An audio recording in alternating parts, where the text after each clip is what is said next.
محترم حضرات، قرآن مجید والفرقان حمید یہ وہ عظیم الشان کتاب ہے۔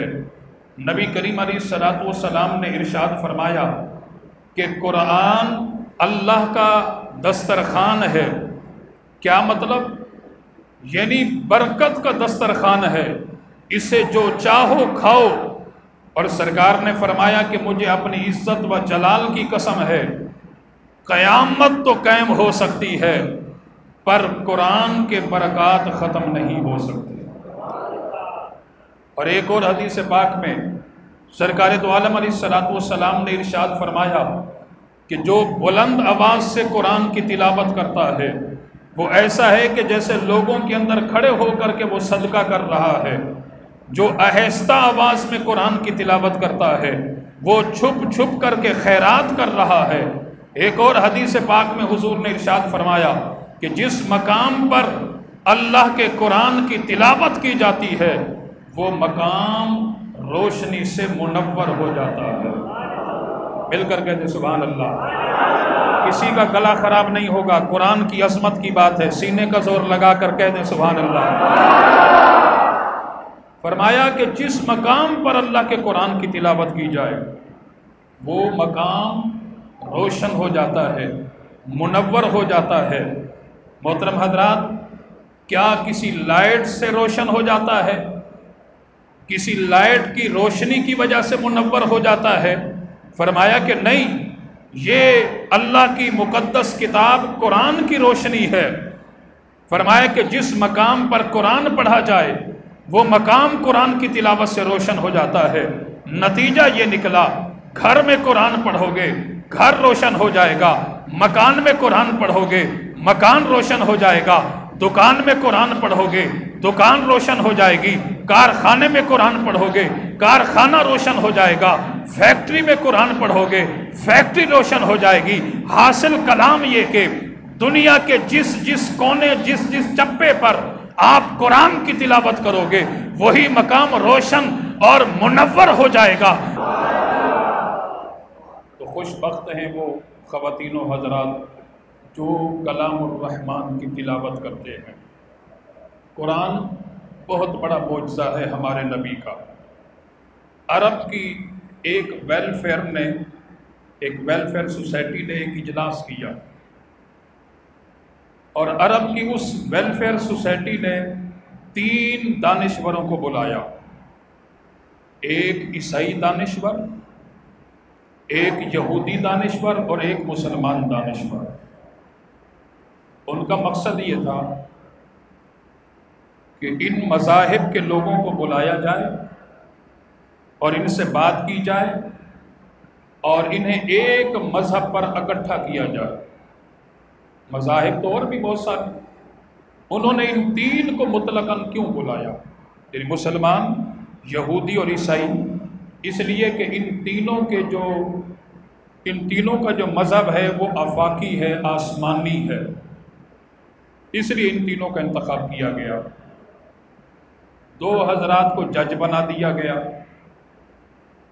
اب جج نے ان تینوں دانشوروں کو سامنے بٹھا دیا اور جج نے اب پہلا سوال کیا۔ جج کہنے لگا، دیکھیں کوئی بھی مذہب ہوتا ہے تو وہ کسی نہ کسی نبی کے ساتھ منسوب ہوتا ہے۔ یہودی سے پوچھا گیا کہ آپ کا مذہب کس سے منسوب ہے، کیونکہ ہر مذہب کسی نہ کسی کے ساتھ منسوب ہے۔ یہودی نے جواب دیا کہ ہمارا مذہب حضرت موسیٰ علیہ الصلوۃ والسلام سے منسوب ہے کیونکہ وہ اللہ کے نبی گزرے ہیں۔ عیسائی نے جواب دیا کہ ہمارا مذہب حضرت عیسیٰ علیہ الصلوۃ والسلام سے منسوب ہے کیونکہ عیسیٰ علیہ الصلوۃ والسلام اللہ کے نبی گزرے ہیں۔ مسلمان نے کہا کہ ہمارا مذہب نبی آخر الزمان جناب محمد الرسول اللہ سے منسوب ہے کیونکہ وہ اللہ کے نبی ہیں۔ اب جج نے دوبارہ ایک سوال کیا کہ یہ بات تو طے ہو گئی کہ ہر مذہب کسی نہ کسی نبی کے ساتھ منسوب ہے، لیکن یہ بتاؤ کہ یہ دور کس نبی کا چل رہا ہے؟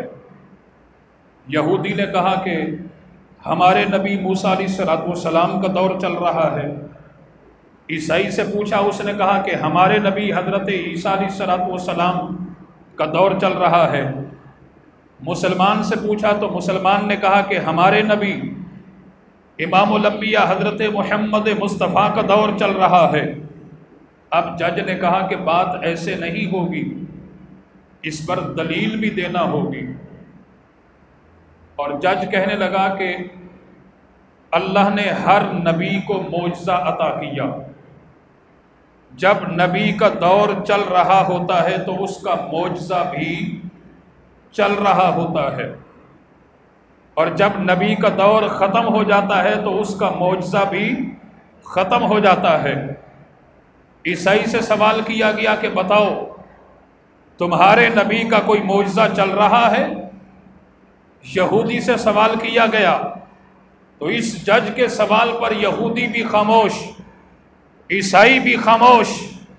اب جب مسلمان سے سوال کیا گیا، مسلمان نے اللہ کی مقدس کتاب قرآن مجید کو اپنے ہاتھ میں لیا اور جج کو جواب دیا، فرمایا کہ ہاں کل بھی میرے نبی کا معجزہ یہ قرآن تھا اور آج بھی میرے نبی کا معجزہ یہ قرآن ہے۔ فرمایا کہ کل بھی اس میں اثر تھا، آج بھی اس میں اثر ہے، کل بھی اس میں تاثیر تھی، آج بھی اس میں تاثیر ہے، کل بھی یہ دل بدلتا تھا، آج بھی یہ دل بدلتا ہے۔ فرمایا کہ کل بھی ہزارہا اس کے حافظ تھے، آج بھی لاکھوں اس کے حافظ ہیں۔ فرمایا کہ کل بھی اس کے لاکھوں عالم تھے، آج بھی کروڑوں اس کے عالم ہیں۔ فرمایا کہ کل بھی اس کی حفاظت کا ذمہ اللہ رب العالمین نے لیا تھا، آج بھی اس کی حفاظت کا ذمہ اللہ رب العالمین نے لیا ہے۔ تو محترم حضرات، قرآن حضور کا معجزہ ہے۔ قرآن کے ہم پر کتنے حقوق ہیں؟ 5۔ قرآن کے ہم پر کتنے حقوق ہیں؟ 5۔ یہ ذہن میں محفوظ کرنے والی باتیں۔ نمبر 1، میں تیزی کے ساتھ عرض کر رہا ہوں وقت بچانے کے لیے۔ قرآن کے ہم پر کتنے حقوق ہیں؟ یہ تھوڑے بولتے، باقی کیا خیال ہے؟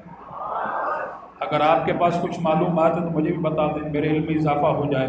اگر سب کا اتفاق ہے تو پھر مل کر کہہ دیں۔ یہ بھی بات۔ قرآن کے ہم پر 5 حقوق ہیں۔ نمبر 1، قرآن پر ایمان لانا۔ نمبر 2، قرآن کی تلاوت کرنا۔ نمبر 3، قرآن کے مفاہیم اور مطالب کو سمجھنے کی کوشش کرنا۔ نمبر 4، قرآن کے مطابق زندگی گزارنا۔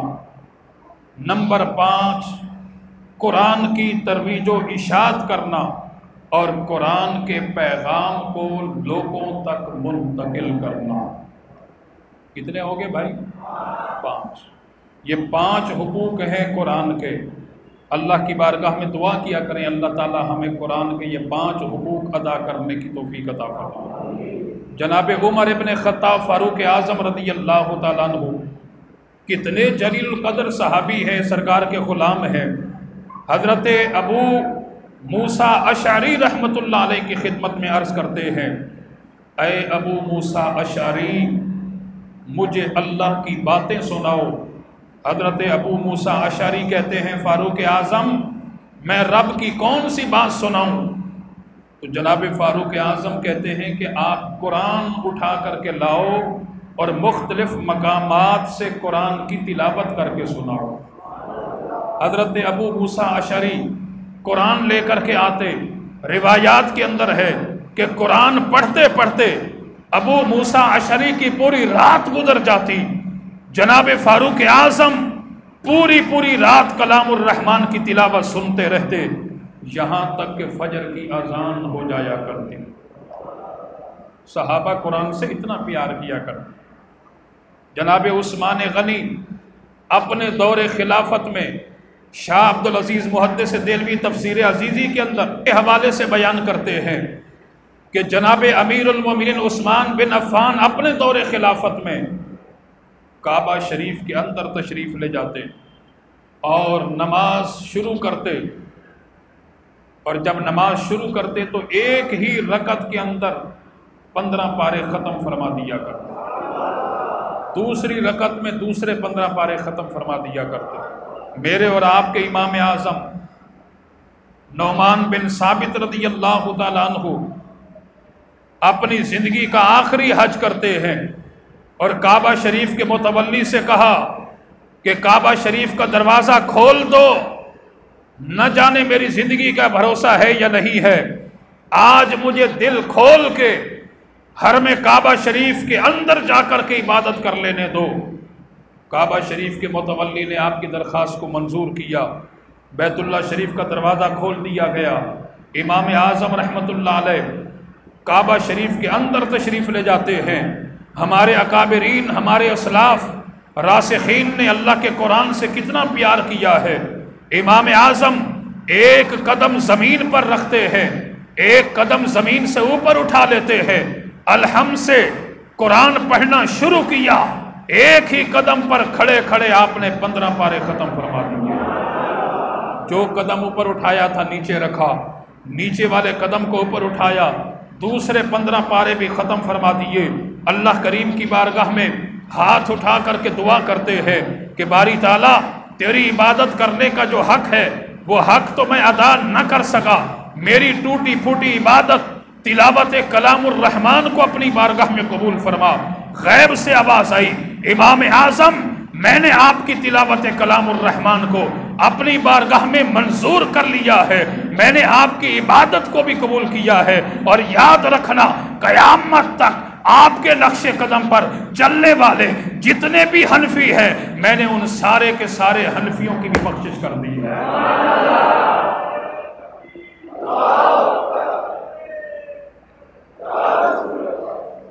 تو ہمارے اکابرین نے محترم حضرات قرآن سے اس طرح پیار کیا ہے۔ ایک اور واقعہ آپ کی سماعت کی نظر، ایک اللہ کے ولی کا انتقال ہوا، کسی مرید نے حالت خواب میں دیکھا، ما فعل اللہ بکا، حضرت بتائیے اللہ نے کیا سلوک کیا؟ کہنے لگے کہ رب نے میرے لیے جنت کا فیصلہ کر دیا، میں جنت میں ہوں، بڑا خوش ہوں، حد نگاہ تک کشاد اور وسیع میری قبر کو کر دیا گیا، لیکن میں ایک بات میں بڑا سوچتا ہوں، وہ یہ کہ میں یہ سوچتا تھا کہ اگر میں جنت میں جاؤں گا تو جنت میں میرا ساتھی بہت بڑا مفسر قرآن ہوگا یا بہت بڑا محدث ہوگا، پر جنت میں جو میرا ساتھی ہے وہ ایک سادہ سا انسان ہے، ایک مزدور ہے سادہ سا۔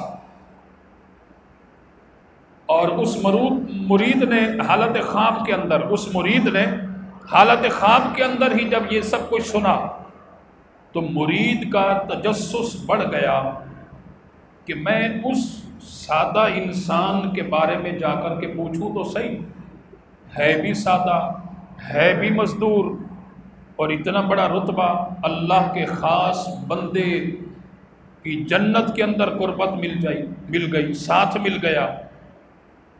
اب وہ پوچھتے پوچھتے تلاش کرتے کرتے اس گاؤں میں پہنچا کہ جس گاؤں میں اس مزدور کا گھر تھا، اس کی زوجہ سے جا کر کے آپ ملے، ضعیفہ بوڑھی خاتون، پوچھا خامند کے بارے میں، کہنے لگے ان کا تو انتقال ہو چکا۔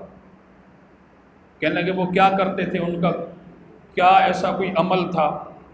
کہنے لگے وہ تو ان پڑھ تھے، قرآن بھی پڑھے ہوئے نہیں تھے، ایک مزدور تھے، صبح گھر سے نکلتے تھے، شام کو گھر آتے تھے، دن بھر وہ مزدوری کیا کرتے، لیکن نماز کی پابندی کیا کرتے تھے، اور نماز کے ساتھ ساتھ نماز فجر کے بعد ان کا یہ روز کا معمول تھا کہ وہ قرآن مجید پڑھے ہوئے نہیں تھے، پر قرآن اٹھاتے، قرآن کو کھولتے، قرآن کی ہر لائن پر وہ انگلی پھیرتے جاتے اور وہ یہ کہتے تھے کہ یا اللہ یہ بھی سچ ہے، اے باری تعالیٰ یہ بھی سچ ہے، اے باری تعالیٰ یہ بھی سچ ہے۔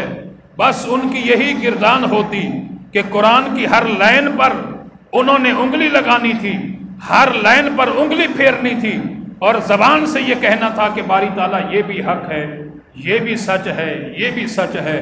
بس یہی ادا لگتا ہے کہ خدا کو پسند آ گئی۔ اللہ کریم نے نہ صرف انہیں جنت میں داخل کر دیا بلکہ جنت کے اندر اپنے خاص ولی کا قرب بھی عطا کر دیا۔ محترم حضرات، قرآن سے جو پیار ہے، قرآن سے جو تعلق ہے، یہ کبھی رہ گاہ نہیں جائے گا۔ ایک صحابی رسول کا یہ معمول تھا کہ جب وہ نماز پڑھتے تو ہر نماز کی ہر رکعت کے اندر سورہ اخلاص کی تلاوت کیا کرتے تھے۔ صحابہ کرام نے اس عمل کو دیکھا، حضور کی بارگاہ میں عرض کی، یا رسول اللہ، یہ فلاں صحابی ہر نماز کی ہر رکعت کے اندر یہ سورہ اخلاص کی تلاوت کرتے ہیں۔ سرکار نے جب پوچھا تو صحابی رسول عرض کرتے ہیں کہ یا رسول اللہ، میں ہر نماز کی ہر رکعت کے اندر سورہ اخلاص کی تلاوت اس لیے کرتا ہوں کہ سورہ اخلاص میں اللہ کی توحید کا بیان ہے اور مجھے اللہ سے بڑا پیار ہے۔ حضور نے فرمایا کہ یہ جو رب سے پیار ہے، سورہ اخلاص سے پیار ہے، یہ تیرا پیار راہ گاہ نہیں جائے گا، اللہ کریم اسی پیار کی برکت سے تمہیں جنت میں داخل فرما دے گا۔ آخری بات، فضیل بن عیاض یہ وہ شخص ہیں جو راتوں کو گھروں کے اندر جا کر کے چوری کیا کرتے تھے۔ ایک رات کو معمول کے مطابق ایک گھر میں داخل ہوئے چوری کرنے کی نیت سے۔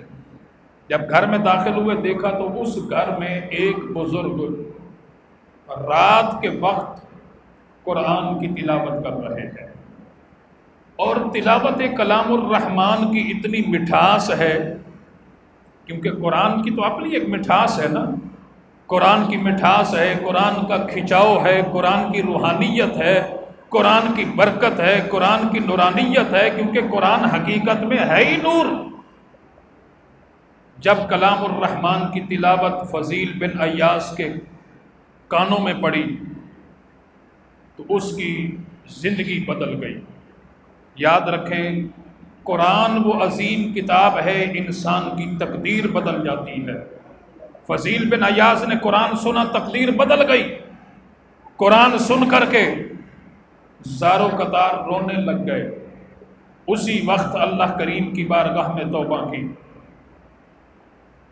اللہ کی بارگاہ میں توبہ کی، اور حضور کا بھی فرمان ہے کہ ان العبد، بے شک بندہ، اذا اعترف، اپنی غلطی کا اعتراف کرے، ثم تابا، پھر توبہ کرے، تاب اللہ علیہ، اللہ اس کی توبہ کو محبوب بنا لیتا ہے۔ یہ مشکوٰۃ شریف کی حدیث ہے۔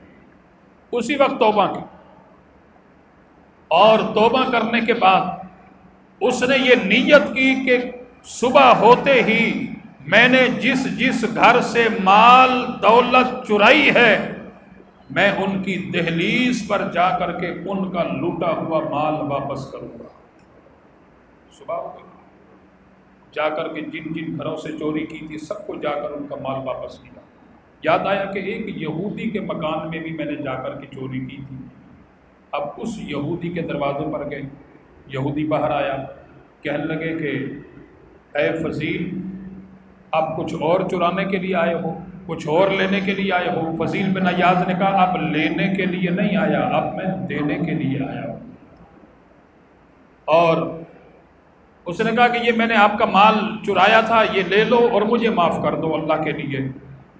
یہودی نے کہا کہ میں آپ کو ایسے معاف نہیں کروں گا، میری ایک شرط ہے۔ فضیل بن عیاض نے کہا بتاؤ کیا شرط ہے؟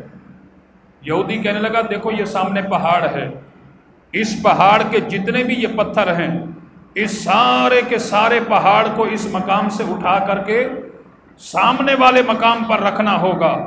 آپ جب سارے پتھروں کو یہاں سے اٹھا کر کے وہاں پہنچا دیں گے، میں آپ کو معاف کر دوں گا۔ فضیل بن عیاض نے کہا کہ مجھے یہ بات بھی منظور ہے پر آپ مجھ سے وعدہ کریں کہ آپ مجھے معاف کر دیں گے؟ اس نے کہا ہاں میں معاف کروں گا۔ فضیل بن عیاض گئے، جا کر کے پہاڑ کے پتھر اٹھانا شروع کر دیے، یہاں تک کہ پورا دن آپ پتھر اٹھاتے رہے، شام ہو گئی، رات ہو گئی۔ اب وہ پہاڑ پورا اٹھا کر کے رکھنا کوئی آسان بات تو ہے نہیں۔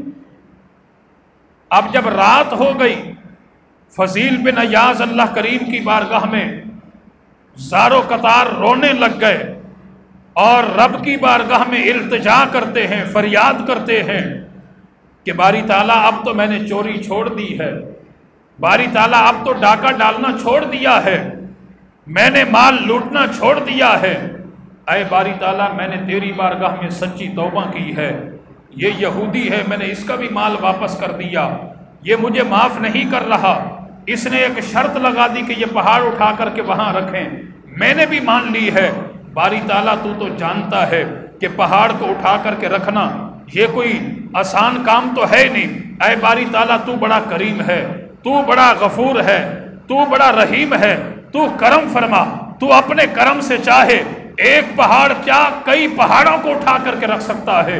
روتے روتے دعا کرتے کرتے التجا اور فریاد کرتے کرتے فضیل بن عیاض کی آنکھ لگ جاتی ہے۔